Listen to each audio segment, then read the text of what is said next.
Welcome to Snag Boat Bend. My name is Sam Bartling. I'm the Visitor Services Manager for the Willamette Valley National Wildlife Refuge Complex. And today what we're going to do is we're going to tell the story of Snag Boat Bend. Snag Boat Bend, the unit of Willamette Finley National Wildlife Refuge, is 341 acres. And you can see behind me, this is Lake Creek. And it's a tributary that connects to the Willamette River. We're on the east side of the Willamette River, just south of the town of Peoria in Lynn County. So not too far from Corvallis, from Junction City, from Eugene even. So it's a really close day trip for folks that want to come out here and adventure. How it got its name? Snag Boat Bend. Obviously the Willamette River always was, still is, a major artery for people, for business, recreation. So at the time, back over 100 years ago, riverboat captains, and probably even back in the Calapooya times when you just kind of knew how to get up and down the river, it was known as snagging boats.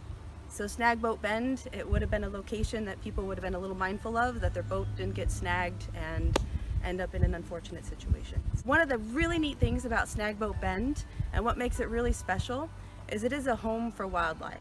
We have shorebirds, we have waterfowl, raptors. When you come to visit, you can see the beaver dam where it's been working really hard. Not just one beaver, many, but then working very hard on a dam just down the river. If you look into Lake Creek, there's a log sitting out there, and that is amazing habitat, and it's a resting spot for a lot of western pond turtles. Snag Boat Bend was purchased in the year 2000, so not that long ago, from the Nature Conservancy. And it's this whole 341 acres was farmed. So for the big chunk of the 20th century, where we're standing now, would have been farm fields. And there was a lot of kind of man-made structures to help tractors and people get across to the various fields that make up Snag Boat Bend when it was purely farmed.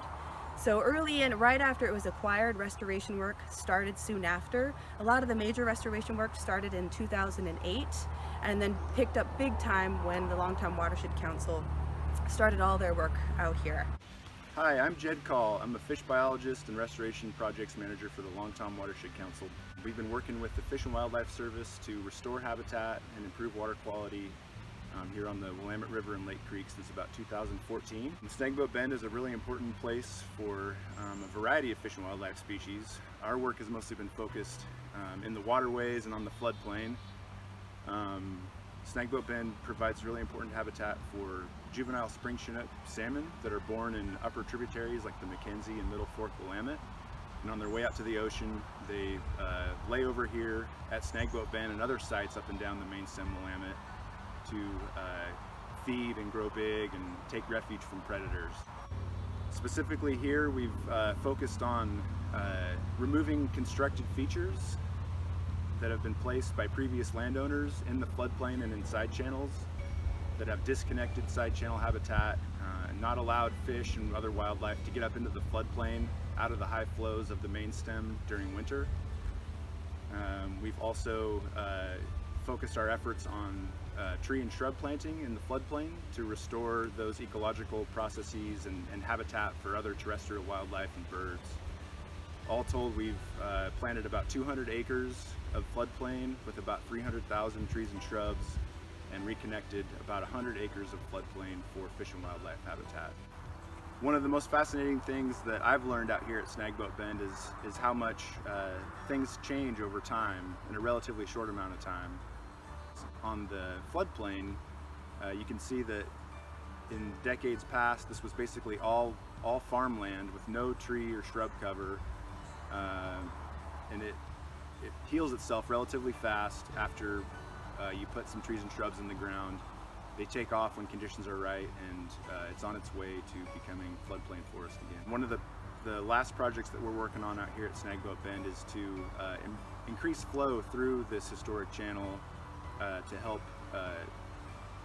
conditions improve for native fish and help flush out some of the sediment that's been deposited there and make conditions less hospitable for some of the non-native aquatic species of plants. My name is Richard, and I'm the restoration manager with Willamette Riverkeeper. One of our big issues that we have in the last decade, maybe 15 years, is that oftentimes the complexity of our water bodies has become smothered by aquatic invasive species. Good news is that yesterday we surveyed a huge stretch of the Willamette from McCartney Park to Peoria, including this area out right here, and we found very little Ludwigia, and we found a reduced amount of yellow floating heart.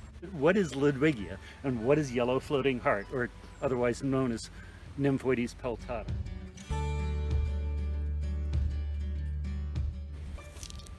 Right now this little plant looks pretty diminutive. It's one of the few specimens that we found. You can see its robust root structure.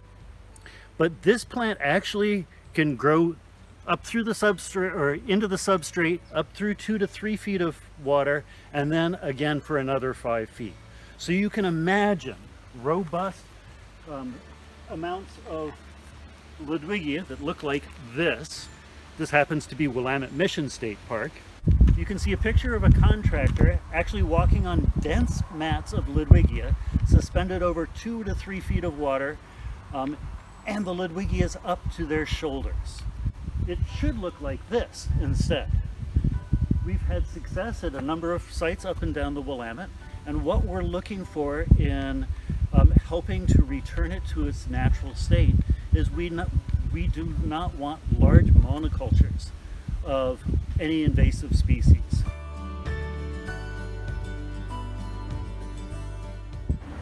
And then there's this newcomer that we're really worried about. It's called yellow floating heart, and it too can blanket the water, occlude all light, keep other plants from growing, and essentially become a monoculture instead of a diverse network of habitat. A lot of these plants have really pretty flowers. Oftentimes these plants were sold and sometimes still are sold in different aquarium shops. Then when the owner decides to clean out their fish tank and liberate Fido, all of a sudden they end up in the waterway. So there's a few things that you can do to help. One is that you can keep an eye out for either Ludwigia or yellow floating heart and report it when you see it. A lot of us love to boat on the Willamette. One of the most important things that we do at the end of the trip is to actually clean, drain, and dry our boats and make sure that we're not carrying seeds from one area into another area.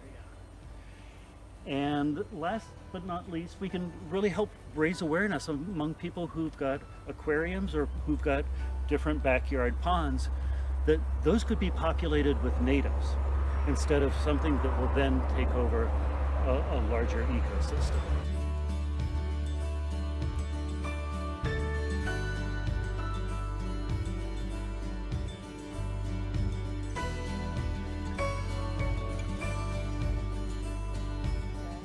Just the different species growing in here. The big leaf maple is right here. There's a little ash tree sprouting up. Some Oregon grape, our state flower. You can see a lot of the big black cottonwood trees behind that are starting to get really tall.